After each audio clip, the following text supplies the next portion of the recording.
Hey, so this is a new video, as you can see, and we're going to be doing something a little different here, as I feel like this is a topic that needs to be touched on more, I guess. I know there's a lot of awareness being raised, but I feel like there's still a lot of misconceptions regarding um, depression and mental illness as a whole.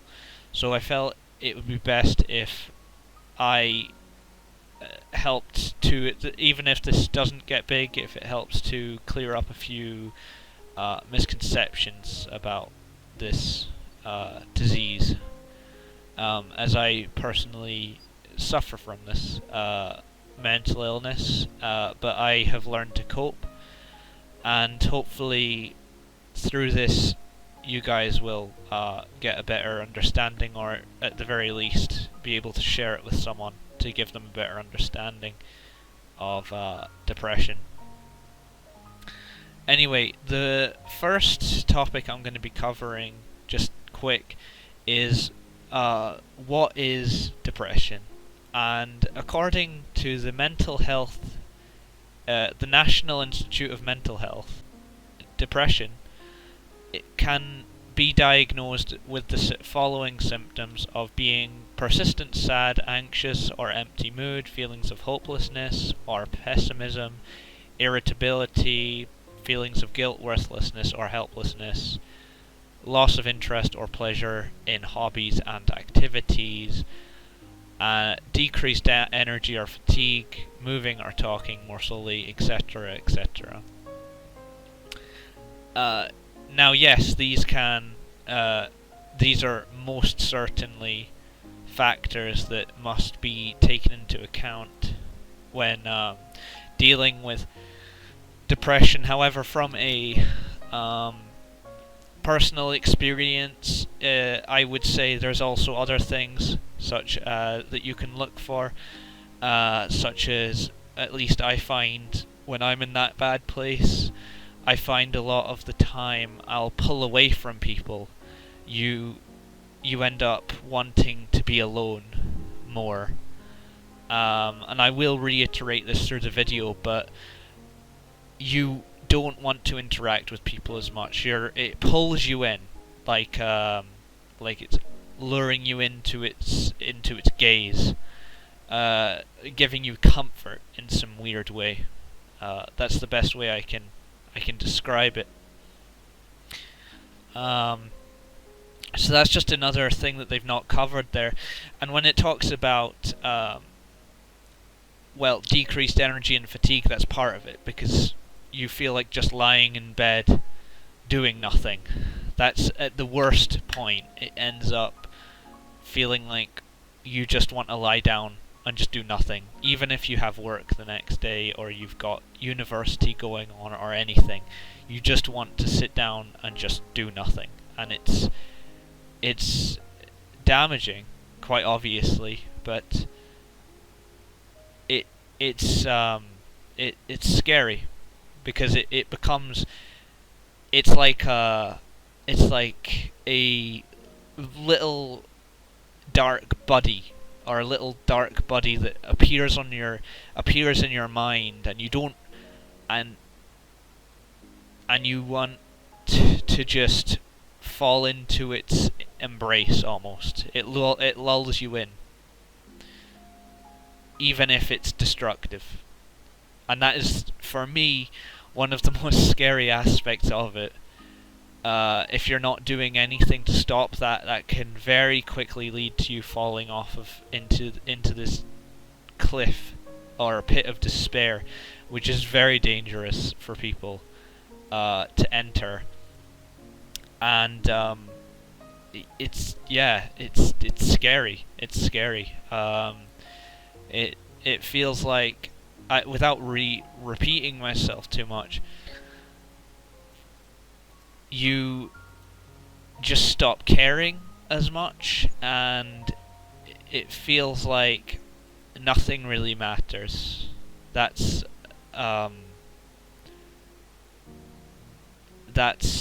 really, that's quite a major aspect of it. You feel like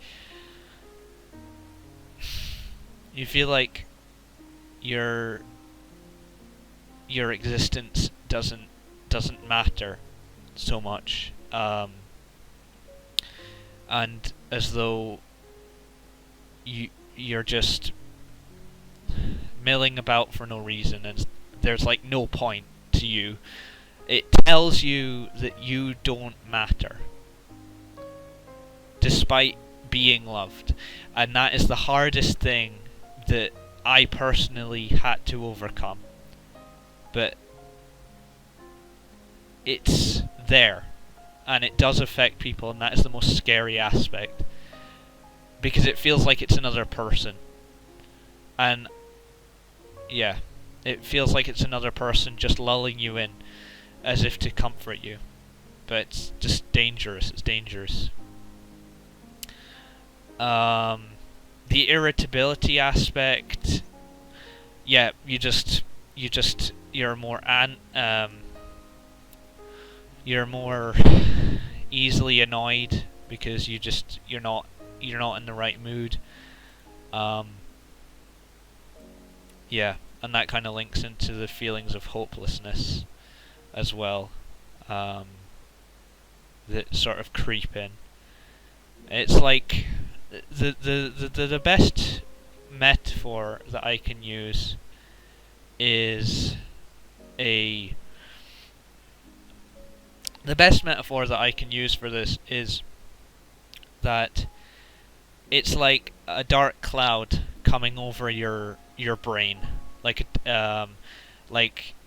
imagine Sauron from Lord of the Rings, and his dark cloud coming over. Imagine that. It sort of coats everything that you're thinking of in this layer of darkness, as if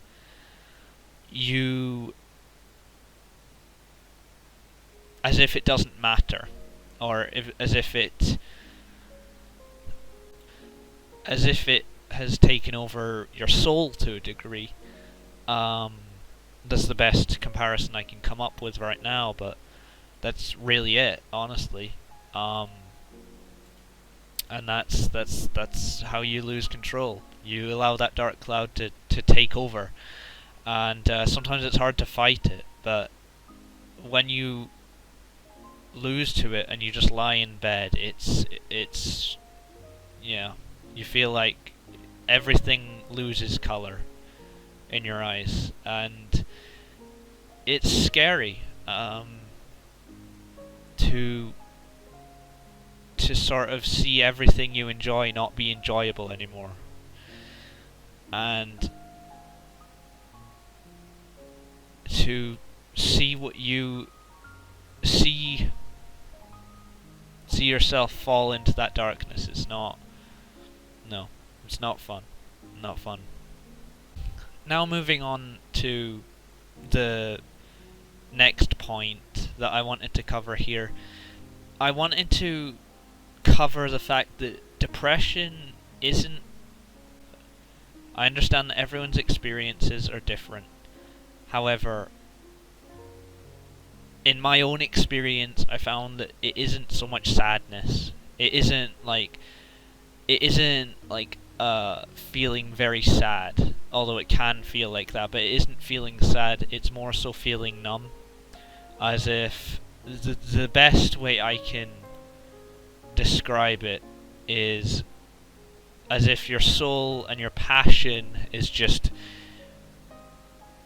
ripped out. As if you just lose all inspiration, and as if it just nothing matters anymore, really. It's like a cliff. It's like a cliff face. Honestly, you don't see it coming. Like if it's on a, like, it comes in levels. It comes in levels. And you can feel, and you don't feel it initially, but if one bad thing happens and you don't tackle it, it can very quickly lead you down this cliff, and you'll get worse and worse and worse. And before you know it, you're at your worst point, because it can take you like surprise. It creeps up on you without you even knowing it. Unless you know what you're looking for, you don't even notice it. And that is one of the scariest aspects of it, really. And then you have to you can pull out of it, but in that place, that dark place, which can get deeper and deeper every time if you don't deal with it, or the person doesn't deal with it, or even know what's going on, or it's so confusing to them and they don't understand it. It can really, yeah, it can. It's that place. It's something else. It's different. Like you're not seeing the world in the same way, as if nothing matters, as I said before. But I know I gotta reiterate this. It's like nothing matters. You feel numb to everything, really. Like your interactions feel cold. You feel cold to your passions. You don't want to do them. It just you just feel like you're not worth it, and that is the most dangerous aspect of it. Because when you reach that rock bottom, it's hard. You can pull out of it, but it's not easy. But you notice it when you come out. You're just a totally different person. It's like light and day. And you might feel it even when you're normal. When I say normal, I mean, for context, normal as in you're not under the influence of those dark clouds, but it's there, and it's dangerous. But you can, when you start feeling it, when you start seeing the signs, that's when you can start to control it best. And that's what you'll see in a lot of people who are depressed. That's why you don't see them a lot of the time. Even if they tell you that they are depressed, or they're coming up, or they're feeling as if they're dropping, they could seem happy as anything, because you naturally learn to hide it. That whole I'm okay aspect of everything, that is very much something that you learn to do. And that's how you learn to act. You don't see it. It's so easy to miss that beat, that heartbeat, the beats of their social aspect. It's just because you learn to hide it. You become an actor through feeling numb. And then when someone says, there's that classic I'm okay aspect of it, it's not feeling sad so much. It's about just feeling nothing and feeling numb more than anything, which is arguably worse. Anyway, we're on to the third aspect here, which is the final aspect, actually. So this is the section where I describe the misconceptions about, I guess, suicidal ideations and tendencies. Now, something that I believe a lot of people don't understand is that aren't looking to actually die. A lot of them are looking for help in those moments. They're screaming for help in those moments. It isn't a lot of the time. A lot of it is a scream for help. Nobody really, well, obviously some people do, but most people, even ones who with suicidal ideation in itself isn't wanting to die. It's wanting to be free of those feelings that could be hurting that person internally and causing them internal pain. None of it is to do with actually wanting to die. And the problem with that is that in those moments where you're feeling numb to the point where you just lose conscious thought, to the ability to control and think what is rational, you consider, some people consider that, and that's dangerous. Obviously it's dangerous.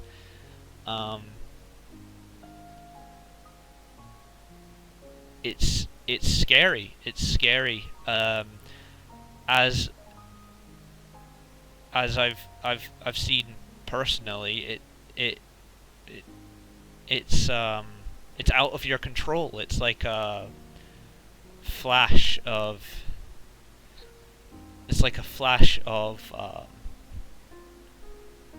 thought, and you can't control that. It just comes on, just out of nowhere, beyond your control, and it becomes more consistent as you enter these spirals, which you can control. I'll be discussing that in a bit. However, that's the gist of it.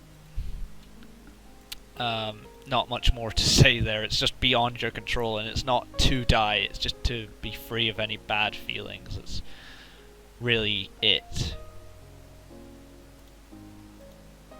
From now I will be discussing what you can do if you feel like someone has displayed any symptoms, such as like crawling or falling back into themselves, not being social as much, getting more irritable. Everything that you can find on the resources that I will be linking down below. Essentially, if you feel yourself or a friend is suffering from it, like they're socially excluding themselves, more irritable, they're not into their hobbies as much, potentially even more fidgety as well. It can kind of go the opposite way sometimes. However, I will just discuss now what you can do. What can you do if you suspect a friend of yours has this mental disease, then, or yourself?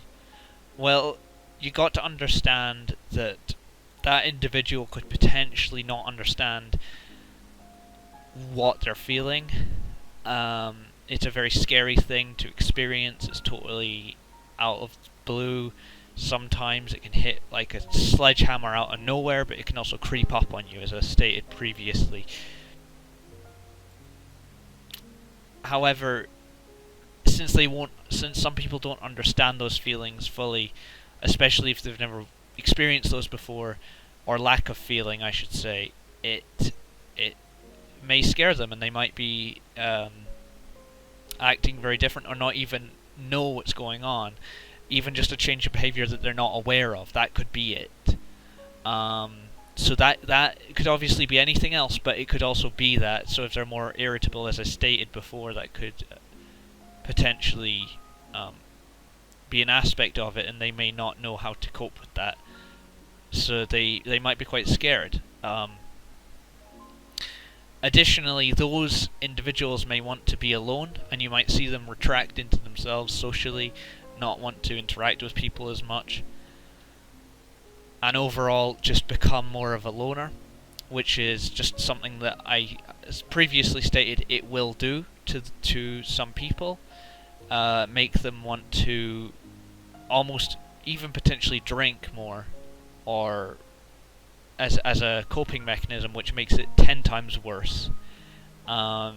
Drink more, even do drugs, as a coping mechanism, which is terrible as a coping mechanism. It's not good. It can worsen it in a lot of cases. Some people find relief in it, but more often than not, depressants only make depression worse. And finally, if they get quiet, they aren't trying to push you away. Even if you feel like they are, they're not trying to push you away. It's just they might be scared, they might not want to discuss it with you. It could be anything regarding that. It could be either them wanting to fall into themselves, or just not wanting to talk to you about it, which is totally normal. However, those are aspects you got to understand, that they're not being intentionally rude. It's just an aspect of what it's doing to them. Yeah. Now, finally, I would just like to say that this is not obviously a ultra comprehensive look at what this disease does. However, I just wanted to put my thoughts out there as someone who does suffer from this, so that people can better understand it from a point of view of someone who has it, rather than just the definitions that you get online. As I understand, this has been done a million times before, but just the more awareness we get, the better. My last note is that if you do feel like you are, if you're watching this and you feel like you're suffering from it, you aren't alone as much as you might feel you are. I know everyone says it, but trust me, you're not, and it will get better. So, as much as you might feel lost in your own mind, there are people who care, and you're never going to be alone, ever. Even if you feel like it is, there are people out there, your family, friends, even people you aren't aware of, people who might consider you family but you don't know do. That's a thing, you know. Yeah. Anyway, if this did give you a better understanding, or you want to fight, or you want to ask anything, just put it into the comments. I'll see what I can do. I don't know if this is going to get anywhere. I just thought I would put this up as a potential video to just spread awareness here, so do share it with people if you can. But yeah, if this has shed any light on it, I just hope that you can come away having learned something. So yeah, if you do want me to do another video covering this, just say down in the comments maybe about specific questions, and I could try and elaborate on it more. But yeah, so anyway, I do hope anyone who's watching this has a good evening or afternoon or morning. And that's me signing off.